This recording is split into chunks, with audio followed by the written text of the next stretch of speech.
Welcome back to Route 4 TV. Today I want to talk to you about the MK7P, which is a Tacamo magazine kit for the X7 Phenom. Okay, so today what we're going to look at is basically a Phenom that comes out of the box. Now for the sake of this video, to make it a little bit shorter, we've already taken out a lot of the pins, rear sight, have transferred over to the new body. But I'll give you pretty much a tour of how you would transfer your parts over from the Phenom over to the magazine kit. Again, you follow your Tippmann instruction manual for disassembly. Remove all the pins, starting with the back cap. After that, trigger would be the best bet. You will remove basically this bolt that's holding the whole valve assembly inside. Once we take that out, again, part with the two O-rings. Okay, on the opposite side, basically the cyclone assembly is being held in by this pin here. Okay. We'll get a little bit more detail about that once we assemble to the magazine kit. So that's pretty much it. This is all your internals coming out of the magazine kit. Now if we're going to do a magazine configuration, we're pretty much done as soon as you remove the front cover and barrel. Okay? So if you're not going to use a cyclone configuration, you can set this aside and we can cover that in a little bit. Okay, so here we go. Here is the Tacamo magazine kit for the Phenom. Okay, we've already inserted the barrel inside here, the magazine feed cover on this opposite side. Again, this is very familiar to the A5 videos that you've seen already, but here goes, the installation. Okay, be sure before you assemble the magazine, always put the feed cover in first. Okay, so once again, our valve that we removed from the Phenom goes inside. Okay, now, we said we can get back to this. Okay, so this is a cyclone assembly plug. In this case, this is where the blowback air would come out to the cyclone. We still require this part. However, we will supply a plug that will make this so you don't have loss of air efficiency. Okay, so this goes back inside the same way that it would on this side, just omitting the whole airline hose that is shown here. Okay?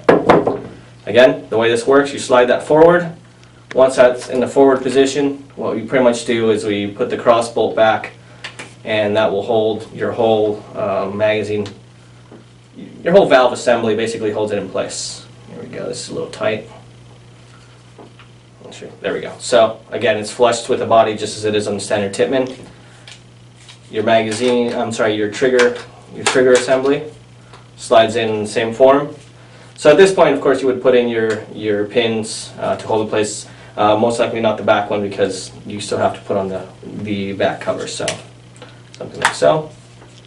Okay. Again, so you have two configurations. One to use a magazine fed or cyclone.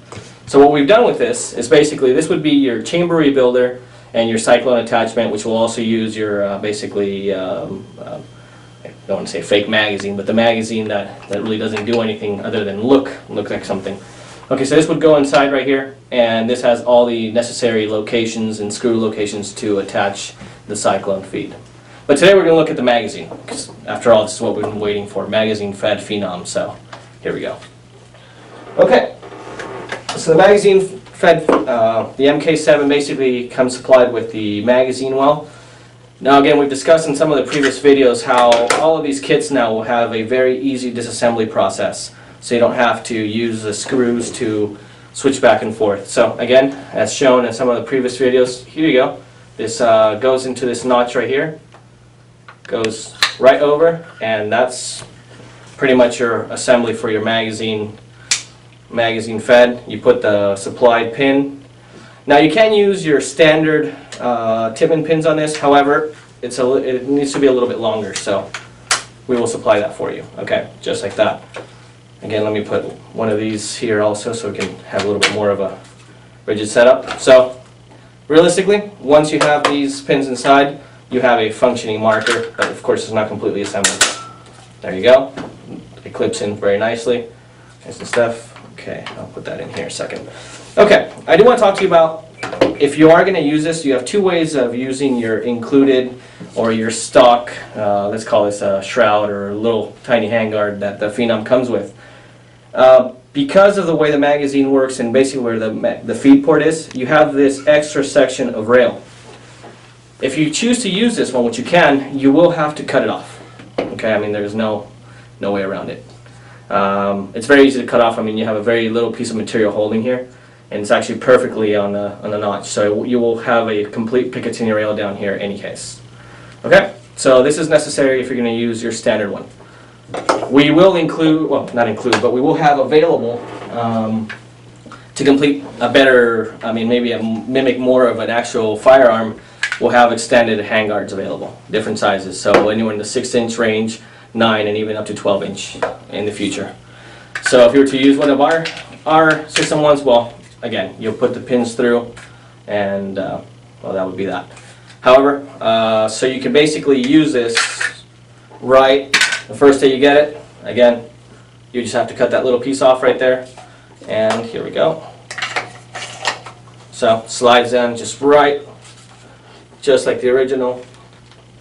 Press that in there, put your pins through, and of course you can use these this standard back cap, and there you go. I mean, that's pretty much what you would have with no extra accessories. This is your Phenom basically ready out of the box.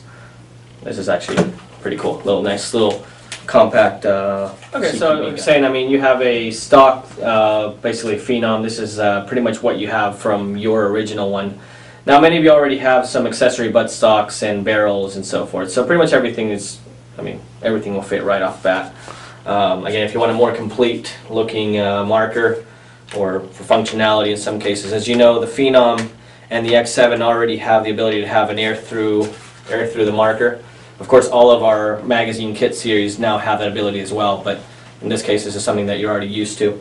Again, so in this case, we're going to add in a M4 carbine buttstock just to complete the look a little bit more. Again, these can be now equipped with some. Our Flexi Air system can be equipped with a remote line in the buttstock, or even an air source in the buttstock as well. Okay, so I mean, that pretty much, again, you have a CQB with the buttstock. Okay. Which, continuing on with this MK7 overall layout. Again, we showed you very much how easy it was to assemble. At this point, I mean, it's just as easy as sticking on an air tank.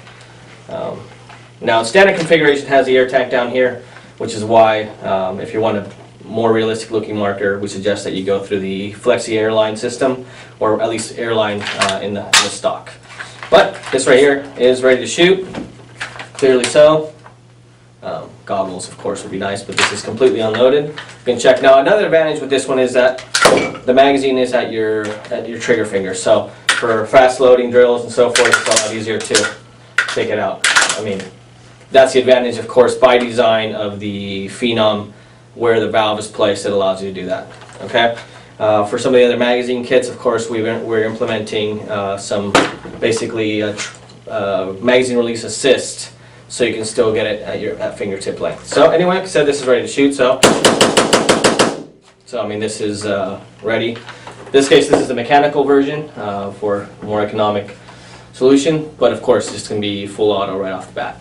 Okay. Again, as mentioned, I mean, this whole magazine, well, it's made so you can very quickly disassemble it. Okay. If you need to clean it for whatever reason. Again, there you go. You have complete access to the breech. You can run your squeegee through here. We've seen some videos. Of course, this is not the design intent to gain access here, but it is possible. You can put a first strike round right in here and breech load it. Of course, for first strike, this is truly designed for the D-mag when that comes out.